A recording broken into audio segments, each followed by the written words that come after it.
Louis Althusser remains a towering figure in the history of modern philosophy, not merely for his reinterpretation of Marxism but for his rigorous interrogation of how power and ideology interweave with our everyday lives. His writings reshaped how thinkers understand the relationship between individuals and the systems in which they exist, emphasizing that what we often consider natural or personal is, in fact, deeply structured by historical, political, and social forces. However, Althusser's legacy extends beyond his intellectual achievements. His personal life, marked by suffering, madness, and tragedy, offers an additional dimension to the lessons we can draw from his work. While many treat Althusser primarily as a theorist of ideology and state power, this essay seeks to uncover the life lessons hidden within his thought and his lived experience. These lessons are not mere philosophical abstractions, they offer powerful insights into how we understand ourselves, how we navigate institutions, and how we might begin to live more consciously and compassionately.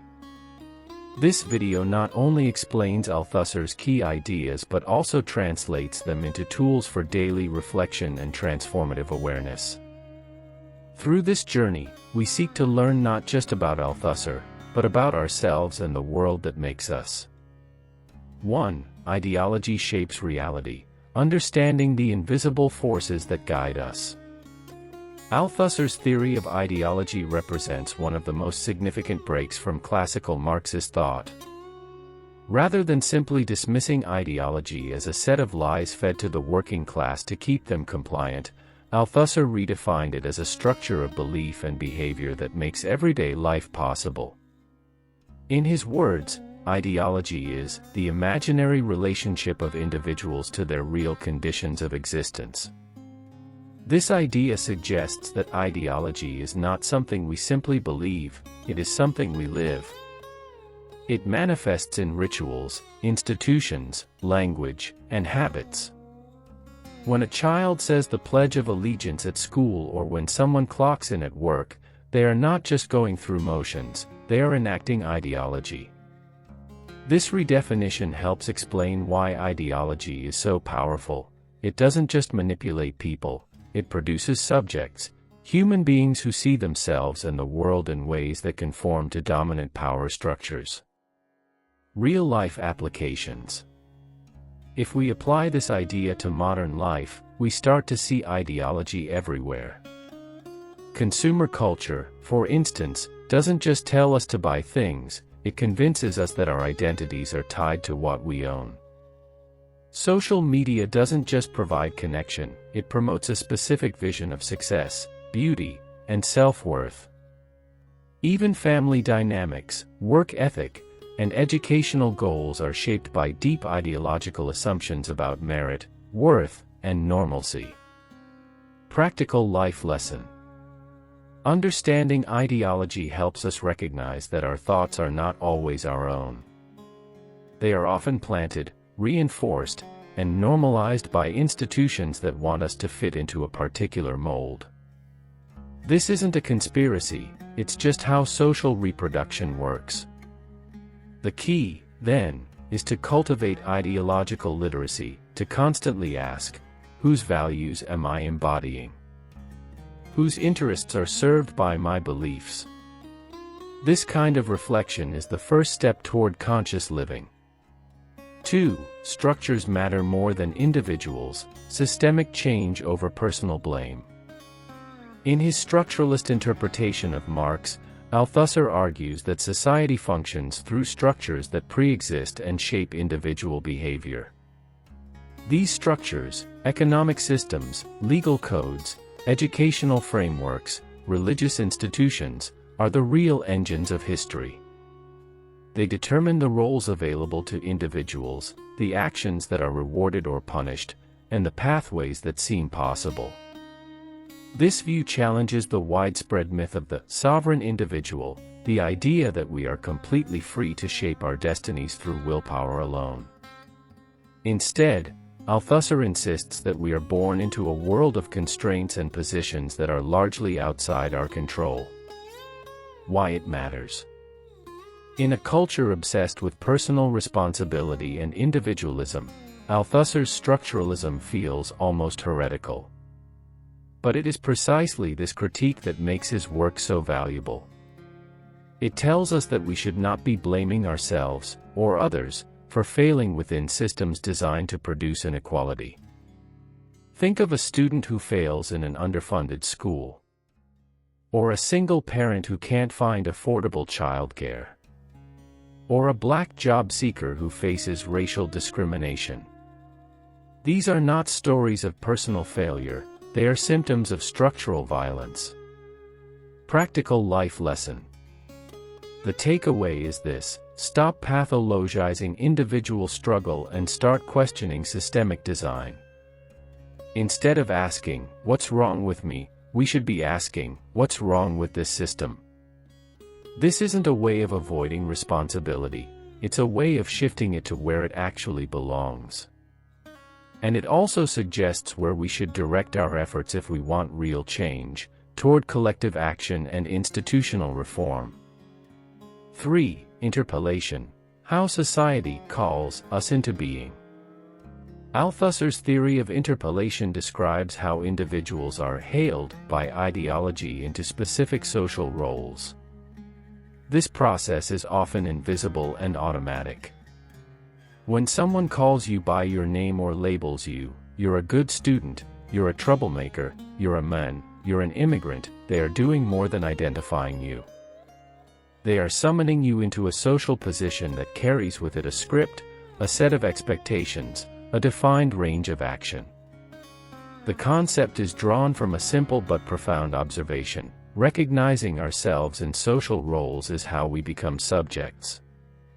We accept and internalize the ideologies embedded in those roles, and we start to live them out. Modern examples. From early childhood, people are interpellated into gender roles, class positions, racial categories, and consumer identities. A child told they are smart or dumb may grow into that identity.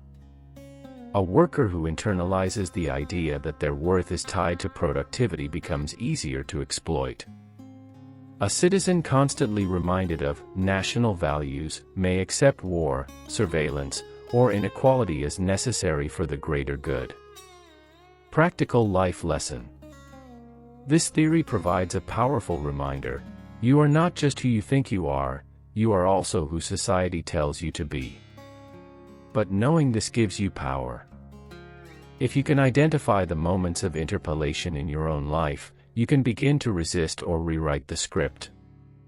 Ask yourself, when did I first learn what it meant to be a man/woman? A worker? A student? A citizen?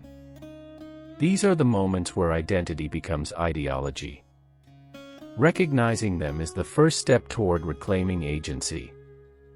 4. Mental health and the fragility of genius. Althusser's personal life serves as a sobering counterpoint to his philosophical achievements. Diagnosed with bipolar disorder and subject to repeated hospitalizations, he struggled with feelings of isolation, inadequacy, and existential dread. These mental health challenges were not separate from his intellectual life, they were intimately connected. He often wrote about feeling alienated, about not knowing who he really was, about fearing the emptiness behind the masks we wear. In 1980, during a psychotic break, Althusser killed his wife, Helene. He was deemed mentally unfit to stand trial and lived the remainder of his life in psychiatric care. This event irrevocably altered his public image and complicates how we engage with his work. The human lesson. What Althusser's life teaches us is that mental illness is not an academic issue, it is deeply human, deeply painful, and deeply real. Intellectual brilliance does not protect us from breakdowns, and philosophical insight does not exempt anyone from suffering. In today's high-pressure, performance-driven culture, mental health is still often treated as a weakness or an inconvenience. But Althusser's story reminds us that the mind is fragile, that even the most gifted people can suffer deeply, and that this suffering deserves understanding, not judgment. Practical life lesson. The most important takeaway here is, don't ignore your mental health. Prioritize it. Respect it. Talk about it. Seek help not because you are broken, but because you are human. And extend that same empathy to others. You never know what battles they're fighting beneath the surface. 5. Critique is not cynicism, the role of philosophy in creating change. Perhaps the most misunderstood aspect of Althusser's work is its tone. Some viewers see it as pessimistic or overly theoretical. After all, if ideology is everywhere, and individuals are shaped by structures beyond their control, what hope is there for change? But this video misses the point. Althusser's work is not about despair, it's about clarity. And clarity is the first step toward transformation. Critique, in the Althusserian sense, is not just a matter of intellectual satisfaction, it is a tool for political resistance. If you understand how ideology works, you can begin to disrupt it. If you understand how power operates, you can challenge it more effectively. Reclaiming the power of critique. In an age of disinformation, political polarization, and systemic injustice, critique is more necessary than ever. Yet, it is often dismissed as negativity or complaining. Althusser reminds us that critique is a form of hope, a refusal to accept the world as it is, a commitment to envision something better. Critique doesn't mean you hate the world. It means you believe it can be improved. And that belief is a radical act. Practical life lesson. Don't be afraid to question things. Don't let the fear of sounding negative silence your curiosity or your conscience. The world needs more people who are willing to think deeply, speak honestly, and imagine boldly. 6. Education is never neutral, schools as ideological state apparatuses. Althusser's concept of ideological state apparatuses, ISAs, includes institutions like the media, the church, and, very importantly, schools. In his essay Ideology and Ideological State Apparatuses, he claims that education has replaced the church as the dominant ISA in modern capitalist societies. It is through schooling that people are taught not only knowledge and skills, but also social behaviors, moral values, and ideological assumptions that support the status quo.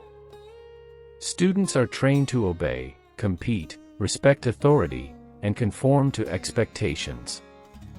Grades, uniforms, and standardized testing are not neutral, they are part of a broader effort to shape people into productive subjects.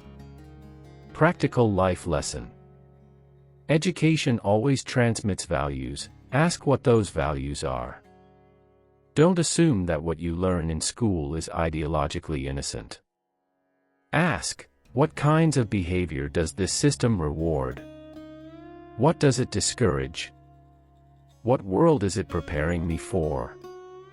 Recognizing that education is political doesn't mean rejecting learning, it means becoming an active learner, capable of questioning the framework and not just accepting its conclusions. 7. The individual is a myth. We are always social beings. Althusser constantly worked to deconstruct the liberal idea of the autonomous individual. In reality, he argued, we are born into a world that already has meaning, institutions, and structures in place. We do not create ourselves from scratch, we are shaped by history, society, and ideology. This doesn't mean we are robots with no agency, but it does mean that our sense of self is deeply social and relational. Practical life lesson. The lesson here is twofold. You don't have to invent yourself alone. Recognize how much of who you are comes from outside you. In a culture obsessed with individual branding and self-promotion, this idea can be freeing. You are already part of something bigger. And understanding the social forces that formed you can help you move through the world with humility, empathy, and a deeper awareness of others. 8. Theory is a form of praxis. Thinking is political. One of Althusser's most radical contributions was his insistence that theory itself is a form of political action. He challenged the idea that intellectual work is separate from practical life. For him, producing knowledge, analyzing ideology, and uncovering hidden power structures are all part of the revolutionary struggle. This is why Althusser put so much effort into clarifying Marx's work. He believed that bad theory leads to bad practice.